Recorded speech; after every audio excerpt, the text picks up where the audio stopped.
শোকে ছেয়ে গেছে পুরো এভার কেয়ার হাসপাতাল। এই বিলবোর্ডটি কিছুক্ষণ আগে লাগানো হয়েছে। দর্শক, আপনারা জানেন সকাল ৬টায় বিএনপি চেয়ারপারসন সাবেক প্রধানমন্ত্রী আপসীন নেত্রী বেগম খালেদা জিয়া শেষ নিঃশ্বাস ত্যাগ করেন এই হাসপাতালে। তিনি এখনও তার মরদেহ এই হাসপাতালের মর্চুয়ারিতে রাখা আছে। কিছুক্ষণ আগে এখান থেকে বিএনপির ভারপ্রাপ্ত চেয়ারম্যান তিনি বেরিয়ে গেছেন পরিবার সহ।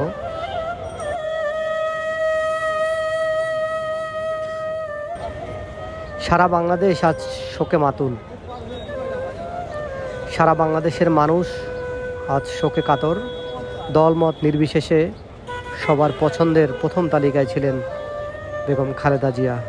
তিনি কখনো অন্যায়ের সাথে আপোষ করেননি, তিনি জনগণের সাথে আপোষ করেছেন। বাংলাদেশের মানুষ তাকে চিরদিন স্মরণ রাখবে।